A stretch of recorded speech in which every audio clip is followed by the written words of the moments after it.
Hello everyone, Ruchi Doval this side and मुझे लगा कि अब मैं थोड़ा सा पामिस्ट्री के बारे में आपसे बात कर लेती हूँ।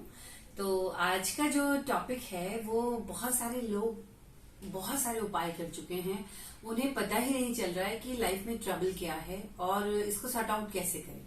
सो बीइंग अ पामिस्ट मुझे लगा कि आज मैं ये टॉपिक आपके सामने लेके आती हूँ कि अगर दुर्भाग्य हमें लग रहा है कि हमारा पीछा ही नहीं छोड़ रहा है, ऐसा कोई भी काम नहीं है जो सही समय पर बन रहा है।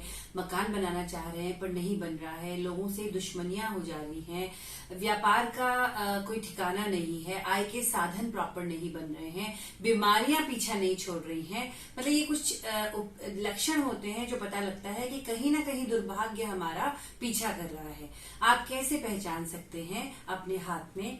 तो अगर मैं आपको थोड़ा सा हाथ के बारे में अगर नॉलेज दूं तो ये जो हथेली के बीच का जो ये एरिया है ना, यहाँ पे ये एरिया हमारा राहु का क्षेत्र इसको हम बोलते हैं। ठीक है, ये हमारा राहु का क्षेत्र है। तो यहाँ पे ये जो हमारा जीवन, ये जो अंगूठे के नीचे एक मोटा सा भाग है, ये हमारा आपको दिखाई दे रहा होगा, ये हमारा शुक्र है।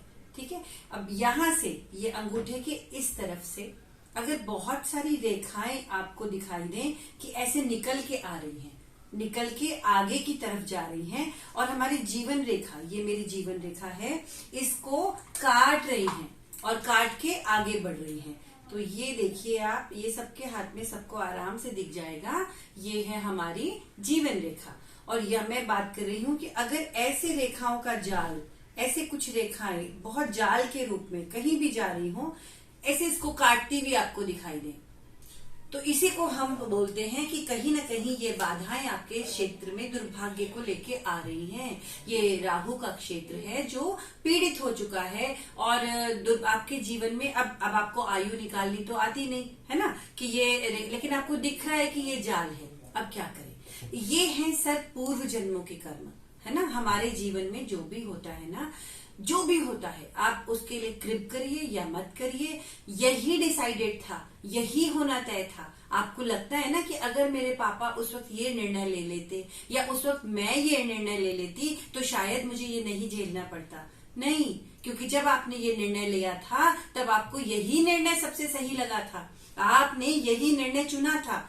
और कई बार हम बिना चुनी हुई परिस्थितियों में फंस जाते हैं, वो हमने नहीं चुनी थी पर हम उन परिस्थितियों में फंस जाते हैं। तो ये सब हमारा एक सोल जर्नी होती है, हमारे लेसन होते हैं, यही होना तय था, हमें यही सीखना था। अगर मैं ये सीख रही हूँ कि सब मुझे बार बार धोखा देके जाते हैं, तो इसका मतलब मुझे यही सीखना था कि किसी को धोखा नहीं देना है। इतना पेन होता है जब कोई धोखा देके जाता है, हमें किसी के साथ चीटिंग नहीं करनी है। तो आप अगर उस सोल जर्नी के उस लेसन को समझ जाएं कि ये हमें क्या लेसन देने के लिए परिस्थिति आई है, तो पहले आप इवेंचुअली धीरे धीरे इससे बाहर आ जाएंगे। लेकिन हम क्या करते हैं, हम हाथ पैर मारते हैं, इसने मेरा बुरा किया, अब मैं इसका बुरा करूंगा, अब मैं किसी की ईर्ष्या करते हैं कि ये आगे बढ़ रहा है, मैं नहीं बढ़ पा रहा हूं तो मैं इसको नहीं बढ़ने दूंगा। तो आपने क्या किया, फिर से कर्मा जनरेट कर लिए। ये वाले लेसन तो पूरे हुए नहीं थे और नए परीक्षा के लिए आपने अपने आप को तैयार कर लिया। तो सबसे पहले जिस परिस्थिति में आप फंसे हैं, अगर पुनः पुनः बार बार वही परिस्थिति सामने आ रही है, निश्चित रूप से ये एक लेसन है। यूनिवर्स कोई लेसन आपको देना चाहता है और आप उसको नहीं ले रहे हैं। और जब तक आप लेसन लेंगे नहीं, इस कक्षा को पास करेंगे नहीं, तब तक आपका प्रमोशन नहीं होगा, आपको नई कक्षा में नहीं भेजा जाएगा। जिस दिन आप ये समझ लेंगे, आपके दुख 50% कम हो जाएंगे।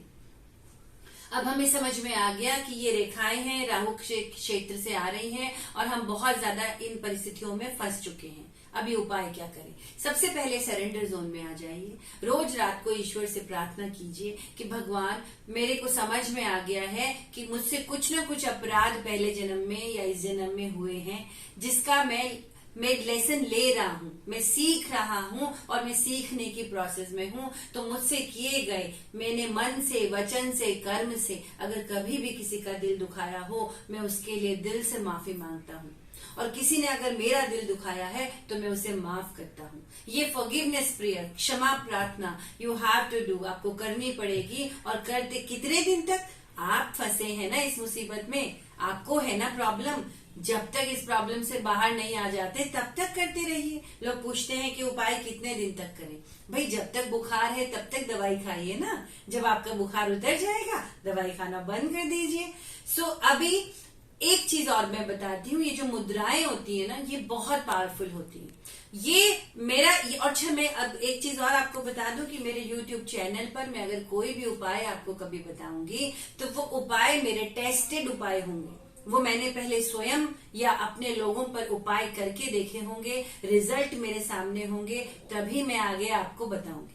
तो ये अगर ऐसी कोई समस्या कि आपका दुर्भाग्य इन रेखाओं की वजह से समाप्त नहीं हो रहा है, इसका पहला उपाय नंबर 1, आपने क्या करना है, प्राण मुद्रा बनानी है। प्राण मुद्रा क्या होता है कि ये 2 फिंगर्स तो आपकी सीधी रहेंगी और ये 3 फिंगर्स को आप मिला लेंगे। ये दिस इज प्राण मुद्रा। तो आप प्राण मुद्रा में बैठ जाएं और ओम मंत्र का जाप करेंगे रोज। फिर वही कब तक, जब तक आप इस समस्या में हैं तब तक करते रहिए। प्राण मुद्रा में बैठिए, किसी भी मंत्र का, स्पेशली ओम मंत्र का जाप कीजिए कम से कम 6 मिनट। तो इसके बाद आप देखेंगे अगर बहुत ज्यादा जाल था तो 6 से 7 महीने में ये जाल समाप्त होने लगता है और आपकी रेखाएं वास्तव में बदलने लगती हैं। लोगों की बदली है, इसीलिए मैं बता रही हूँ। सेकंड उपाय है, क्योंकि राहु से शिवजी का बड़ा कनेक्शन है तो आपने शिव उपासना करनी है। ओम नमः शिवाय मंत्र का जाप आप कर सकते हैं। शिवलिंग पर दूध, कच्चा दूध, जल और चावल, कच्चे चावल, इसका अभिषेक कर सकते हैं। ये है दूसरा उपाय। आप दुर्गा चालीसा या दुर्गा सप्तशती का भी निरंतर पाठ करिए। तो दुर्गा चालीसा या श्री जो उसका वो आता है ना, अर्गला स्तोत्रम, कीलकम, इनमें से कोई एक चीज आप हर रोज एक नियम, नहीं तो ओम ऐम ह्रीम क्लीम चामुंडाय विच्छे, अगर 108 बार इसका भी जाप करें, धीरे धीरे धीरे धीरे आपकी समस्याएं समाप्त हो जाएंगी। तो ये तो हो गई हमारी अगर ऐसी रेखाओं के, राहु के क्षेत्र की वजह से समस्याएं अगर हैं तो ये तो मैं आज सिर्फ एक पर्टिकुलर इसी टॉपिक पर बात की। अगली बार मैं डेफिनेटली पामिस्ट्री का कुछ जितना मुझे ज्ञान है, नई समस्या और नया उपाय लेकर आपके पास आऊंगी। अच्छा, हर बार मैं एक गोल्डन टिप आपको देने की कोशिश करती हूँ। So today's golden tip from my side, tested and proved, you will feel improvement in that. आपको क्या करना है, किसी भी पूर्णमासी पे, फुल मून नाइट पे आप शाम के समय, ये सब तैयारी पहले से कर लीजिएगा क्योंकि प्रोसेस आपको करनी है फुल मून नाइट पे। आपने एक ग्रीन कलर का कपड़ा, एक हरा कपड़ा, छोटा सा रुमाल जितना, वो बिछाइए। उसके ऊपर एक मिट्टी का बर्तन रखिए। तो मिट्टी का कुल्हड़ आता है, छोटा सा घड़ा हो सकता है। अब उस पे आपने लेयरिंग करनी है। पहली लेयरिंग आपकी होगी गेहूं की, व्हीट, होल व्हीट जो होता है उसकी लेयरिंग कर दीजिए। सेकंड लेयरिंग आपकी होगी साबुत मूंग, साबुत मूंग की दाल मुट्ठी से डालिए, सेकंड लेयरिंग आप उसकी करेंगे। थर्ड लेयरिंग आपकी होगी साबुत चावल, चावल टूटा हुआ नहीं होना चाहिए बस। और फोर्थ लेयरिंग आपकी होगी जौ, जिसको बारले बोलते हैं, वो आप उस पर लेयरिंग कर दीजिए।